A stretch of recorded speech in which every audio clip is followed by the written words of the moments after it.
नमो अरिहन्ताणं नमो सिद्धाणं नमो आयर्याणं नमो उवज्जायाणं नमो लूये सव्वसाहुणम् ऐसु पञ्चनमुक्कारो सव्वपावपणासनो मङ्गलाणं च सव्वेसिं पढमं हवै मङ्गलम् जय जगजीवजोणि वियाणौ जगगुरु जगानन्दो जगणाहु जगबन्धु जय जगप्रियामहो भयवम् जय सुयाणं पभवो तित्थयराणम् अपच्छिमो जय जय गुरुलोगाणं जय महप्पा महावीरो ओंकारं बिन्दुसंयुक्तं नित्यं ध्यायन्ति योगिनः कामदं मोक्षदं चैव ओंकाराय नमो नमः अज्ञानतिमिरान्तानां ज्ञानाञ्जनशलाकया नेत्रमुन्मीलितं येन तस्मै श्रीगुरवे नमः अचिन्त्यचिन्तामणिकल्पशाखिने विशुद्धसद्ब्रह्मसमाधिशालिने दयार्णवायार्थितदायिने सतां नमो नमः श्रीगुरुनैमिसूरये नमो नमः श्रीगुरुनैमिसूरये नमो नमः श्रीगुरुनैमिसूरये। ज्ञानसार ग्रंथ ઉપાધ્યાયજી મહારાજનો આ ગ્રંથ છે. ઉપાધ્યાય શ્રી યશો વિજયજી મહારાજ, એના નામથી સકલ સંઘમાં કોઈ અજાણ્યું નથી. અનેક ક્ષેત્રોમાં એમણે ખેડાણ કર્યું છે. બહુ જ નાની ઉંમરે દીક્ષા લીધી અને કાશી અને આગ્રા રહીને ભણ્યા. અને પછી એમણે જે યજ્ઞ માંડ્યો એ યજ્ઞ જ્ઞાન યજ્ઞ. એ જ્ઞાન યજ્ઞને આપણે વર્ણવી ના શકીએ એવો યજ્ઞ માંડ્યો એમણે. અનેક ગ્રંથો બનાવ્યા, અનેક વિષયો ઉપર ગ્રંથો બનાવ્યા, અનેક ભાષાઓમાં ગ્રંથ બનાવ્યા. ગુજરાતી, હિન્દી, મારવાડી, સંસ્કૃત, પ્રાકૃત, બધી જ ભાષાઓ. એ જમાનામાં આપણે ત્યાં જેટલી ભાષાઓ પ્રચલિત હતી એ બધી ભાષાઓમાં એમણે ગ્રંથ બનાવ્યા. અને કોઈ ગ્રંથમાં પોણી સોળ આની નહીં, એકદમ સરસ. વાણી વાચક જશ તણી કોઈ નએ ન અધૂરી રે. વાચક જસની વાણી કોઈ નએ અધૂરી નથી, એ તો મધુરી છે. દરેક નયોથી એકદમ મધુરતાથી ભરપૂર એવી વાણી. સમગ્ર જીવન એમણે શ્રુત જ્ઞાનની સેવામાં વિતાવ્યું. સમગ્ર જીવન. ન્યાયશાસ્ત્રની વાત કરો તો 108, તર્કશાસ્ત્ર પર 108 ગ્રંથો બનાવ્યા. અત્યારે મળે છે 8 કે 10 ગ્રંથો, પણ બનાવ્યા છે 108 ગ્રંથો. ફક્ત 300 વર્ષ પહેલાંની વાત છે, છતાંય આપણને ગ્રંથો મળતા નથી. આપણે સાચવી નથી શક્યા. યોગ વિષયક એમણે ગ્રંથો બનાવ્યા. આગમના વર્ણન વિષયક એમણે ગ્રંથો બનાવ્યા. સિદ્ધાંતના ગ્રંથો બનાવ્યા. કાવ્યો પણ બનાવ્યા. ગુજરાતીમાં સજ્જાયો પણ બનાવી, સ્તવનો પણ બનાવ્યા. પણ દરેક વસ્તુ તત્વથી ભરપૂર. તત્વથી ભરપૂર. અને આ બધું કર્યા પછી, આટલું બધું કર્યું, આખું જીવન જ્ઞાન અને ક્રિયામાં એમણે વિતાવ્યું છે. આખું જીવન જ્ઞાન અને ક્રિયામાં વિતાવ્યું. પણ એક અવસ્થા એવી આવી, એવી વાત પ્રચલિત છે કે એક જગ્યાએ એક સંઘમાં એ પધાર્યા છે અને વ્યાખ્યાન વાંચી રહ્યા છે. વ્યાખ્યાન ચાલુ, શ્રાવકોએ વિનંતી કરી કે સાહેબ આ શ્લોક ઉપર આપ પ્રવચન આપો. અને એમણે એ શ્લોક ઉપર પ્રવચન શરૂ કર્યું. ઉપાધ્યાયજી મહારાજ કોઈ શ્લોકને વર્ણવે તો કઈ રીતે વર્ણવે? લોકો બધા આફરીને પોકારી ગયા, માથું ડોલાવે છે આમ, અરે ખરેખર આવો અર્થ, આવો રસ અંદર બધા લીન થઈ ગયા છે. પણ ઉપાશ્રયમાં એક બાજુ એક વૃદ્ધજન બેઠા છે, ઠંડીના દિવસો છે, કામળી ઓઢેલી છે. એ વૃદ્ધજન બેઠા છે, એ આમ જોઈ રહ્યા છે, આ શું બોલે છે, શું બોલે છે, શું બોલે છે. ઉપાધ્યાયજી મહારાજ બધા ઉપર નજર કરતા કરતા જુએ છે ને એની નજર ત્યાં અટકી ગઈ કે આ બીજા બધાએ માથું ડોલાવે છે, બીજા બધાએ એકદમ આનંદ વ્યક્ત કરે છે ને આ કેમ એમને એમ બેઠા છે. એમનાથી પૂછાઈ ગયું, કેમ જિજ્ઞાસુ, તમને આનંદ ન આવ્યો? તો કે આ તો તમે બહુ ઉપર છલ્લું વર્ણન કર્યું, આ તો બહુ છીછરું વર્ણન કર્યું, એના ઊંડાણમાં તો તમે લઈ ન ગયા. ઉપાધ્યાયજી મહારાજ એકદમ ચમક્યા કે આટલું હું બોલું છું એને ઊંડાણની વાત કરું છું તો કે છે તમે છીછરું, તો આ છે કોણ? આ છે કોણ? બરાબર નજર નાખી અને ખ્યાલ આવ્યો, રે આ તો આનંદ ઘનજી મહારાજ છે. કોણ છે? અવધૂત આનંદ ઘન. ઊભા થઈ ગયા, તરત જ પગે પડી ગયા, સાહેબ ક્ષમા કરો, મને ધ્યાન ન રહ્યું, આપ અહીંયા છો, આપ પધારો અને આપ આ શ્લોક ઉપર પ્રવચન કરો. પછી આનંદ ઘનજી જ્યારે બેઠા ત્યારે ખુદ ઉપાધ્યાયજી મહારાજ માથું ડોલાવે અને એમને થયું કે આ મને તો ગર્વ હતો. ઉપાધ્યાયજી મહારાજને ગર્વ હતો, અભિમાન હતું. કેવું અભિમાન હતું કે આ સ્થાપનાજીના આ ચાર દાંડી છે ને, ચાર પાયા છે, ચારે ઉપર એક એક ધજા લટકાવે, નાની નાની. કેમ? તો કે મેં જીન શાસનની ધજાઓ લહેરાવી છે, એના પ્રતિક રૂપે અહીંયા ધજા લગાવે, ધજા લટકાવે, ધજા ફેરાવે. એટલું અભિમાન. પોતે જ કહે છે ને, વાણી વાચક જસતણી કોઈ નયે ન અધૂરી રે. પોતાના માટે આટલું કહી શકે, કયા અધિકારથી કહી શકતા હશે? એટલું અભિમાન હતું. એના માટે પણ એક વાત આવે છે કે એક દિવસ બધાએ આવીને જુએ અને બધા એમને, અહો ભગવંત, આપની તો શું વાણી અને આપની શું શાસન સેવા, એમ એમના વખાણ જ કરે. એક દિવસ એક માજી આવ્યા, વંદન કરે છે, વંદન કરીને આવીને આમ જુએ છે, આમ કરીને કે આ શું છે? તો કે આ ધજાઓ છે. કેમ ધજાઓ અહીંયા લગાડી? તો કે જીન શાસનની ધજા મેં ગગનમાં લહેરાવી છે એટલા માટે. કિંવદંતી છે, આવું બન્યું છે કે નહીં ખબર નથી, પણ નોંધાયું છે. એટલે માજી જોઈને આમ મલકવા માંડ્યા. તો કેમ મલકો છો, કેમ હસો છો, કંઈ ખોટું કર્યું? તો કે ના, હું જોઉં છું કે આ ચાર દાંડીએ ચાર ધજા તમે લગાડી છે, તો હરિભદ્રસુરી મહારાજે કેટલી લગાડી હશે, ભદ્રબાહુ સ્વામીએ કેટલી લગાડી હશે, સ્થૂલભદ્રજીએ કેટલી લગાડી હશે. ગર્વ ઉતરી ગયો.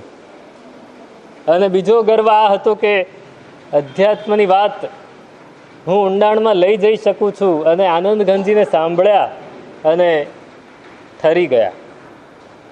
બસ એ આનંદ ઘનજીને મળ્યા, એ જે મળ્યા છે ને, એ આનંદ ઘનજીને મળ્યા પછી ઉપાધ્યાયજી મહારાજમાં બદલાવ આવ્યો.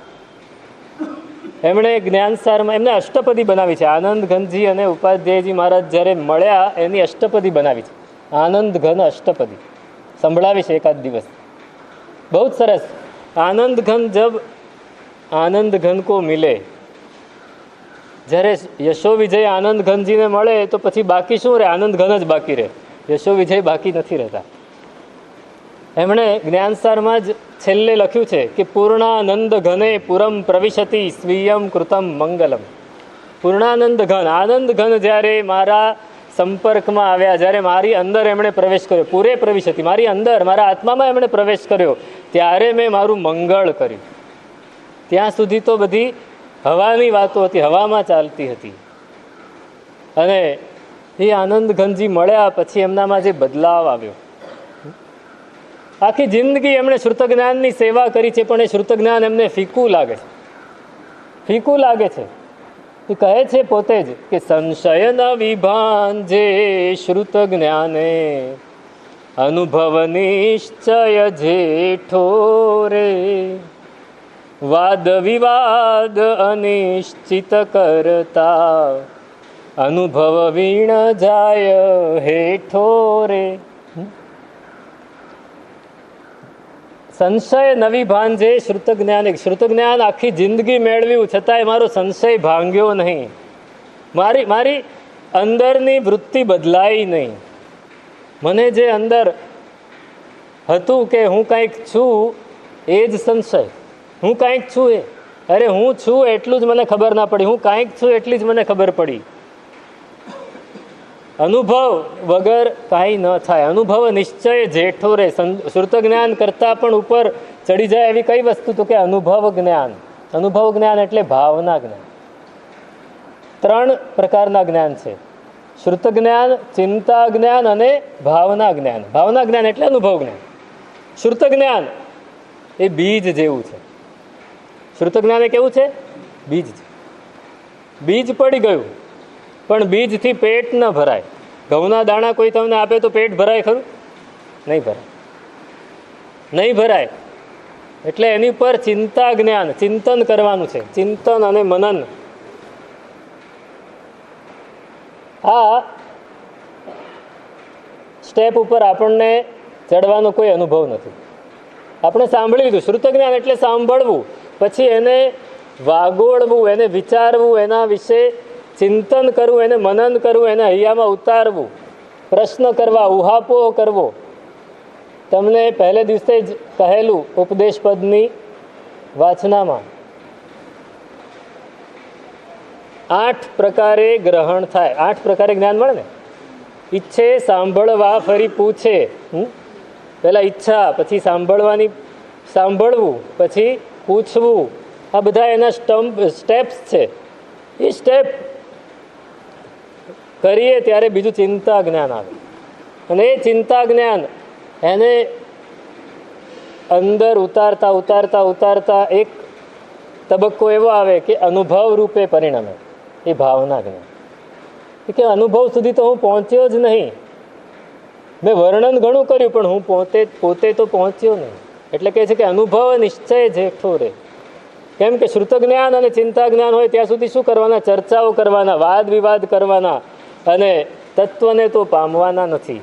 વાદ વિવાદ અનિશ્ચિત કરતા અનુભવ વીણ જાય હેઠો રે. એટલે એમણે એ આનંદ ઘનજીના સંપર્કમાં આવીને જે અનુભવ મેળવ્યો, પોતે અંદર ઉતર્યા, પોતાની અંદર ઉતર્યા, અંતર્મુખ થયા, અને પછી એમણે જે ગ્રંથો રચ્યા છે એમાં એક શિરમોર ગ્રંથ છે જ્ઞાનસાર. આ જ્ઞાનસાર ગ્રંથ એ પછી રચાયો છે. એટલે જ એમણે લખ્યું કે પૂર્ણાનંદ ઘને પુરમ પ્રવિશતિ સ્વીયમ કૃતમ મંગલમ. અને બીજી એક એમની લાક્ષણિકતા કે આનંદ ઘનજી મળ્યા એની પહેલાંના એમના દરેક ગ્રંથમાં વાચક જસ એવું લખાતું, જસ લખાતું, યશ લખાતું, જસ વિજય લખાતું. પણ આનંદ ઘનજી મળ્યા પછી એ યશો વિજય એ સુધરી ગયા, એટલે આગળ શું લગાડતા થઈ ગયા? સુજસ. ચિદાનંદ ઘન સુજસ વિલાસી કિમો હોય જગનો આશીર. ચિદાનંદ ઘન સુજસ વિલાસી. આનંદ ઘનનું નામ પણ આગળ જોડે છે અને નામ સુજસ થઈ ગયું. તો એમણે આ ગ્રંથ રચ્યો જ્ઞાનસાર. જ્ઞાનસાર 32 અષ્ટક છે. કેટલા અષ્ટક છે? 32 અષ્ટક, એક એક અષ્ટક, અષ્ટક જ શબ્દ છે એટલે 8 શ્લોકના 32 અષ્ટક, અને દરેકમાં અલગ વિષય વર્ણવ્યો છે, અને દરેક વિષય અંદર ઉતારે એવો છે. મૂળ વાત આપણી છે કે આ ગ્રંથ કયા વિષયનો છે, વિષય ન કહેવાય એને, પણ આ ગ્રંથ એ અધ્યાત્મનો ગ્રંથ છે. શેનો ગ્રંથ છે? અધ્યાત્મ. જ્ઞાન સાર, જ્ઞાનનો સાર, જ્ઞાનનું રહસ્ય અથવા જ્ઞાન જ દુનિયામાં સાર છે, અને એ સાર એટલે એસેન્સ એમણે 8, 32 અને પાછળના બીજા 16 શ્લોક એટલે કુલ 272 શ્લોકમાં આખું રહસ્ય આપી દીધું. જેમ જૈનેતરોમાં ભગવદ્ ગીતા છે એમ આપણે ત્યાં જ્ઞાન સાર છે. જ્ઞાન સાર.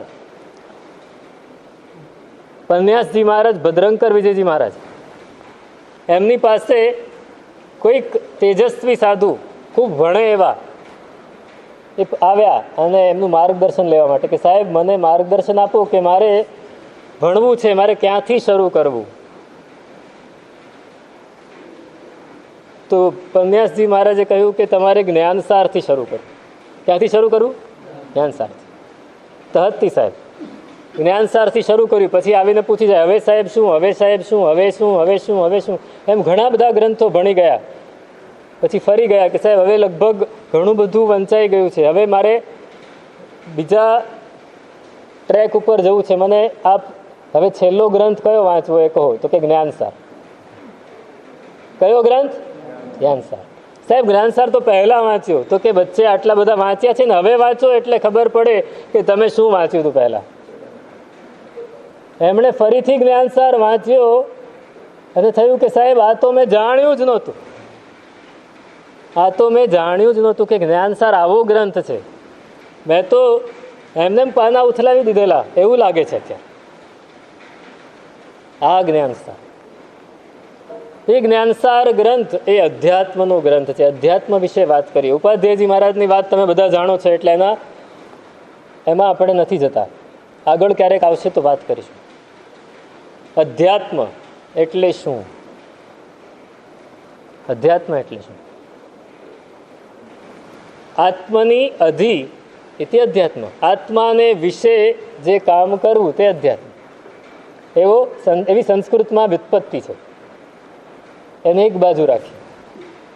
અધ્યાત્મ એટલે આપણે જે કોઈ પણ ક્રિયા કરીએ આપણા ભલા માટે, આપણા આત્મકલ્યાણ માટે બધી જ ક્રિયા અધ્યાત્મ છે.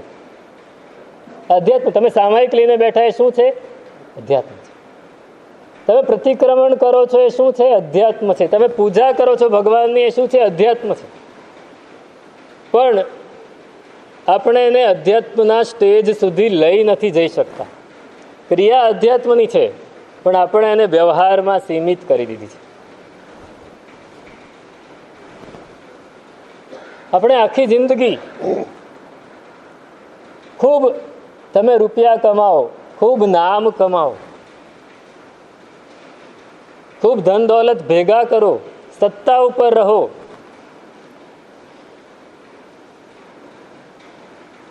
આ સંસારની વાત થઈ. સંસારમાં સફળ માણસ કોણ કહેવાય?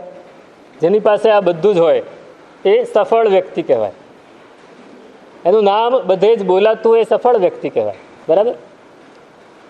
તમે ધર્મના ક્ષેત્રમાં આવીને ખૂબ સરસ ક્રિયાઓ કરો, તપ કરો, આરાધના કરો, ખૂબ ભણો, શાસ્ત્રોને પી જાઓ, આ બધું જ કરવા છતાં પણ જો અધ્યાત્મમાં પ્રવેશ નથી કર્યો તો મન છેલ્લે ઔદૈક ભાવમાં જ રહી જાય છે. શેમાં રહી જાય છે? ઔદૈક ભાવ. ઔદૈક ભાવ એટલે કર્મના ઉદયથી જે ભાવો પ્રાપ્ત થયા છે તે ઔદૈક ભાવ. આપણે એમાં જ અટવાઈ જઈએ છીએ. આપણે એમાં જ અટવાઈ જઈએ છીએ. આપણે ગમે એટલી સારી ક્રિયા કરીએ પણ બહાર ગયા પછી, અહીંથી ઘરે ગયા પછી, અહીંથી તમે બજારમાં ગયા પછી એ ક્રિયાની ગંધ પણ રહે ખરી? એ ક્રિયા યાદ આવે ખરી? અહીંયા બજાર યાદ આવે છે, બજારમાં ઉપાશ્રયની કોઈ વાત યાદ આવે કે અરે સામાયિક બહુ સરસ થયું, મજા આવી ગઈ, એવું થાય? એવું નથી થતું.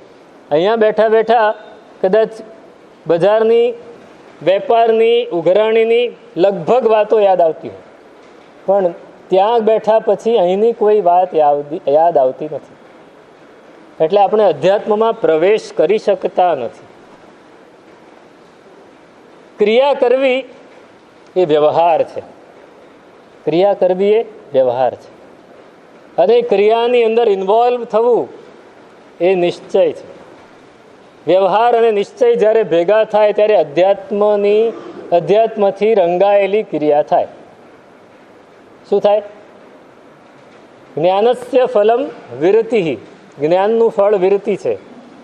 આ એક વાત થઈ.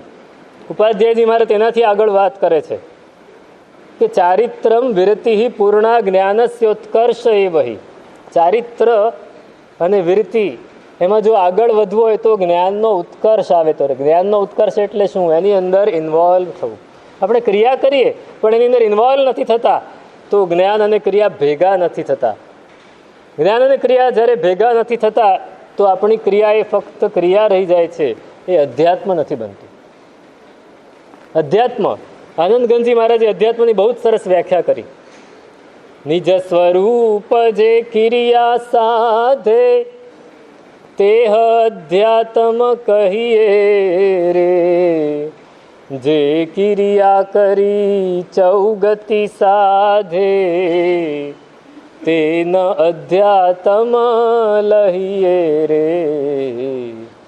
શ્રી શ્રેયાંસ જીન અંતર જામી આત્મ રામી નામી રે. નિજ સ્વરૂપ જે ક્રિયા સાધે તેહ અધ્યાત્મ કહી. જે ક્રિયા કરતા કરતા આપણે આપણી જાત સુધી પહોંચી શકીએ એ અધ્યાત્મ. આપણે શરીર સુધી જ પહોંચી શકીએ છીએ, શરીરથી અંદર ઉતરતા નથી. આપણે ઊભા ક્રિયા કરી, પ્રત્યેક ખમાસમણું બરાબર 17 પ્રમાર્જના કરીને દીધું. આપણે ઊભા કૌસ્તગ કર્યો, પણ કયા સ્તર સુધી? શરીરના સ્તર સુધી. મનના સ્તર સુધી નથી પહોંચતા તો આત્માના સ્તર સુધી ક્યાંથી પહોંચશું? પોતાના અસ્તિત્વ ભણી જે ક્રિયા લઈ જાય એનું નામ છે અધ્યાત્મ. પોતાના ક્રિયા તો એની એ જ છે, ક્રિયા એની એ જ છે, ફક્ત આપણે આપણામાં બદલાવ લાવવાનો છે. હું તમને એક બહુ જ સરસ દાખલો આપું. એક ગુરુ પાસે એક જિજ્ઞાસુ આવે. સાધક યુવાન છે, સાધના કરવાની બહુ જ ઈચ્છા છે. ગુરુ પાસે આવીને ગુરુ ભગવાનને વંદન કર્યા, સાહેબ મારે સાધના કરવી છે, મને માર્ગદર્શન આપો. આપની સાધના કઈ રીતે કરો છો? આપની સાધના હું સમજું તો મને ખ્યાલ આવે. ગુરુ ભગવંતે 2 જ વાક્ય કહ્યા કે જ્યારે જમવા બેસું છું, જ્યારે ખાવા બેસું એટલે વાપરવા બેસું છું ત્યારે હું વાપરું છું, જ્યારે સૂઈ જવાનું હોય ત્યારે હું સૂઈ જાઉં છું. આ મારી સાધનાની ક્રિયા છે. શું થાય? પહેલાનું મગજ ચક્રાવે છે કે સાહેબ એ તો બધા એવું જ કરે, જ્યારે જમવા બેસે ત્યારે જમે જ છે, જ્યારે સૂઈ જવાનું હોય ત્યારે સૂઈ જાય છે. એમાં આપે નવું શું કર્યું? તો કે મેં કંઈ નવું નથી કર્યું. પણ તમે લોકો જ્યારે જમવાનું હોય ત્યારે જમો છો ખરા? હે, વિચારો. જ્યારે સૂઈ જવાનું હોય ત્યારે સૂઈ જાઓ છો? જ્યારે જે ક્રિયા કરવાની હોય ત્યારે એ જ ક્રિયા કરો છો? જ્યારે જે ક્રિયા કરવાની હોય ત્યારે એ જ ક્રિયા કરીએ એનું નામ અધ્યાત્મ. તમે ખાઓ છો, ખાતા ખાતા કોળિયા ઉપર કેટલું ધ્યાન ગયું, ચાવવા ઉપર કેટલું ધ્યાન ગયું? એના સ્વાદ ઉપર ધ્યાન જાય, પણ કોળિયા ઉપર, એના ચાવવા ઉપર, એ મોઢામાં હાથમાં લીધો, મોઢામાં મૂકે, એની પર કોઈ ધ્યાન ખરું?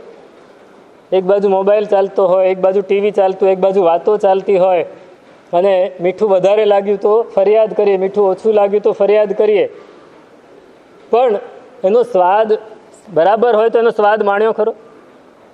તમને ખબર છે આ લોકો પોતાના દિવસના 6-8 કલાક રસોઈમાં આપણી પાછળ બગાડે છે,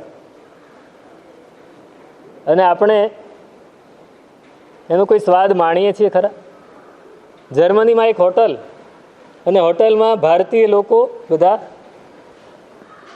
ફરવા નીકળ્યા છે ને, જમવા ગયા. હવે જમવા ગયા, ઓર્ડર આપ્યો, બધાએ અલગ અલગ ઓર્ડર આપ્યા. એમાં એક વ્યક્તિએ કોઈ યુનિક વસ્તુ હતી, નામ વાંચ્યું અને કે આ કંઈક જુદી વસ્તુ છે, એને મંગાવી. તો પેલો વેઇટર આવ્યો, એને કીધું કે આ ઓર્ડર લખી દે. તો કે સાહેબ, એ ઓર્ડર લખવા પહેલાં મારે એક પ્રશ્ન પૂછવો પડશે. એ શું પ્રશ્ન છે? તો કે તમારી પાસે સમય કેટલો છે? તો કે અડધો કલાક. તો કે એ વસ્તુ નહીં મળે તમને. કેમ? તો કે એ વસ્તુને બનાવતા અડધો કલાક થાય, પહેલી વાત. અને બીજું, એને તમે નિરાતે ખાઓ એટલે 1 કલાક એને ટાઈમ આપવો પડે. 1.5 કલાક હોય તો હું તમને આપું. તો એમાં શું વળી, મારે હું પૈસા આપું છું, તમે મને ખાવા આપી દો, એમાં તમારે શું લેવા દેવા? તમારી પાસે તૈયાર હોય તો આપી દો મને. તો કે નહીં સાહેબ, એ અમારી યુનિક વસ્તુ છે અને એને તમે પૂરેપૂરી માણો તો અમે આપીએ. આવું સાંભળ્યું છે કોઈ હોટલમાં? જર્મનીમાં આવું બને. આપણે આપણી ક્રિયા કઈ રીતે કરીએ છીએ, ખાવાની જ, હું ખાવાની જ વાત કરું. ખાવાની ક્રિયા કરીએ, બીજી કોઈ પણ ક્રિયા કરીએ, કઈ રીતે કરીએ. હવે જ્યારે સંસારની ક્રિયામાં પણ આપણા ઠેકાણા ન હોય તો ધર્મની ક્રિયામાં આપણા ઠેકાણા ક્યાંથી હોય? જ્યારે એ ક્રિયા અને આપણું ઇન્વોલ્વમેન્ટ બે ભેગું થાય છે ત્યારે એ બને છે અધ્યાત્મ. આ પહેલી વાત. બીજી વાત કર, જ્યારે આપણે એક ક્રિયામાં ખોવાઈ જઈએ છીએ, પૂરેપૂરા ઊંડા ઉતરી જઈએ છીએ, ત્યારે એ બને છે અધ્યાત્મ. વાત એની જ છે, થોડી આગળ વધારી. તમને દાખલો આપો, સંસારની નહીં, ધર્મની ક્રિયાની વાત છે. સંસારની ક્રિયાનો દાખલો આપો. તમે બહુ જ સરસ મૂવી જોવા બેઠા છો, અથવા ભારત પાકિસ્તાનની ક્રિકેટ મેચ ચાલી રહી છે, બરાબર? તમે જોવા બેઠા છો, બહુ રસ પડી ગયો છે, રસાકસી જામી ગઈ છે. એ વખતે તમને ઘરમાંથી ખાવા માટે નાસ્તાની ડીશ આપે અને આવીને કહે તો તમને ખ્યાલ રહે ખરો? ના રહે. તમે ખાતા હો તો પણ ખ્યાલ ના રહે શું ખાધું.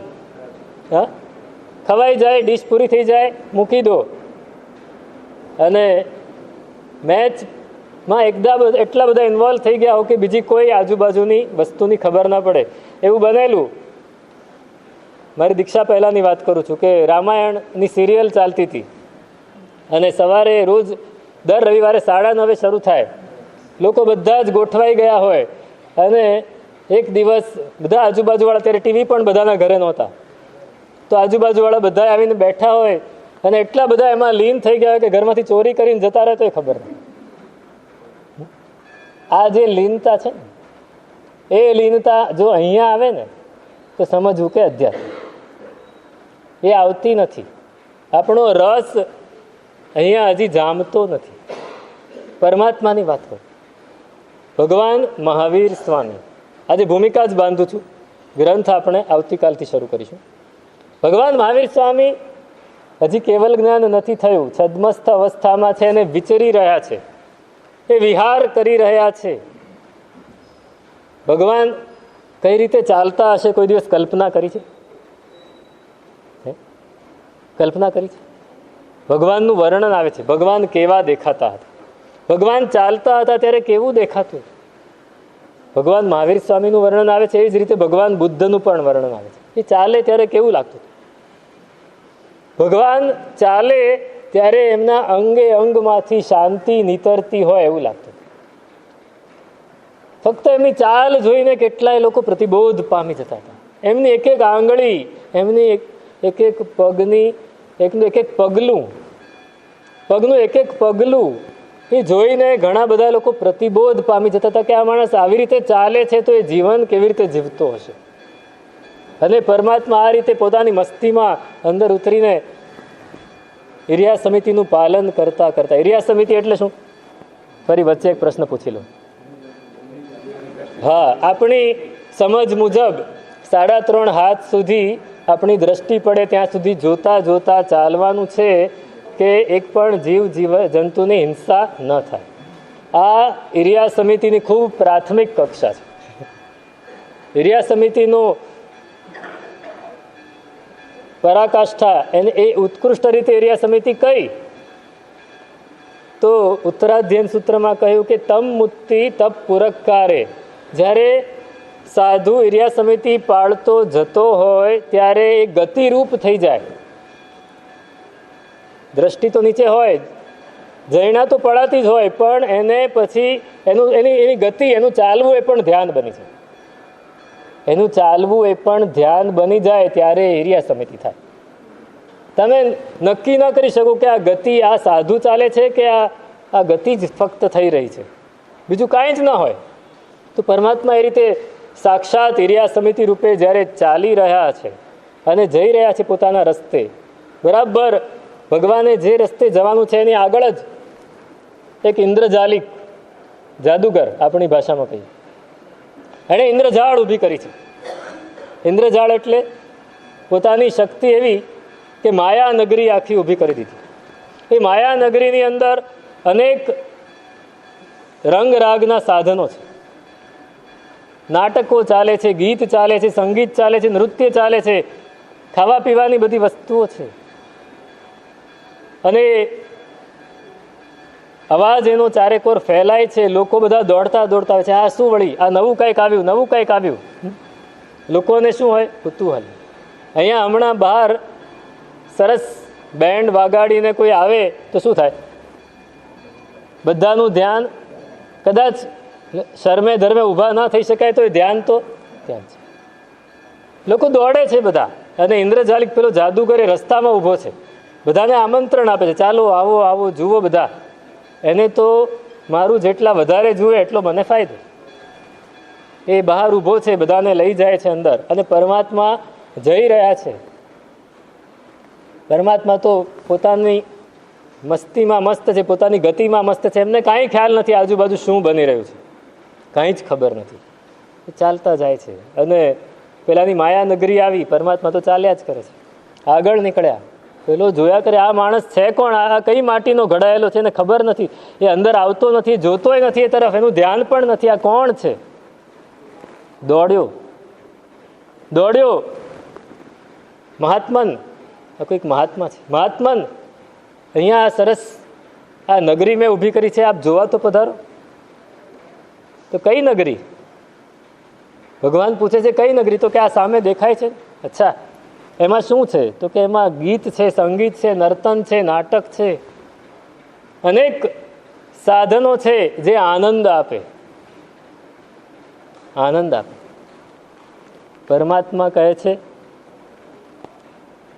ભાઈ તારી વાત સાચી છે, આનંદ આપે એવા સાધનો તારી પાસે છે, પણ મારી પાસે આનંદ એના કરતા અનંત ગણો આનંદ આપે એવું એક સાધન છે, અને એની અંદર ચાલી રહેલું ગીત, સંગીત અને નર્તન, હું એ જોવામાં એટલો બધો મસ્ત છું કે આ જોવાનો મારી પાસે કોઈ સમય નથી. ક્યાં? મારી અંદર, મારા આત્મ પ્રદેશોની અંદર એક નર્તન ચાલે છે, જ્ઞાનના પર્યાયોનું, દર્શનના પર્યાયોનું, ચારિત્રના પર્યાયોનું. એને હું જોવામાં મશગુલ થઈ ગયો છું. એમાં આ ક્યાં જોવું? હું આ છે પરમાત્માની અધ્યાત્મ યાત્રા. બસ આપણું ધ્યેય આ હોવું જોઈએ. અધ્યાત્મ એ કોઈ વિષય નથી. ઘણા લોકો એમ કહે કે ભાઈ અધ્યાત્મ મારો વિષય નથી, મને એમાં કંઈ રસ નથી. સારું, તને એમાં રસ ના હોય અને છતાંય તું એમ કે હું ધર્મી છું, તો તું તારી જાતને છેતરે છે. અધ્યાત્મ એ કોઈ દંભ નથી, એ કોઈ દંભ નથી, એ જાતને છેતરવાનો ધંધો નથી. અધ્યાત્મ એ ઊંડા ઉતરવાનો ધંધો છે. અને એની વાત એક એક અષ્ટકની અંદર જ્ઞાન સારમાં ઉપાધ્યાયજી ભગવંત ફરમાવે છે. સૌથી પહેલું જ એમણે પૂર્ણાષ્ટક મૂક્યું છે. પૂર્ણ, આપણે પૂર્ણ આપણી જાતને આપણી પૂર્ણતાની કલ્પના કરી લેવાની છે, અથવા પૂર્ણતા એ આપણું ધ્યેય હોવું જોઈએ. એટલા માટે એમણે સૌથી પહેલું અષ્ટક મૂક્યું છે, પૂર્ણતા અષ્ટક. અને એ પૂર્ણતા અષ્ટક અને એ જ્ઞાનસારની વાતો ઉપાધ્યાયજી મહારાજ કઈ રીતે આપણને અંદર ઊંડા ઉતારે છે એ આપણે વિચારવું છે. તેનું શું સ્વરૂપ તે અગ્રે અધિકાર વર્તમાન.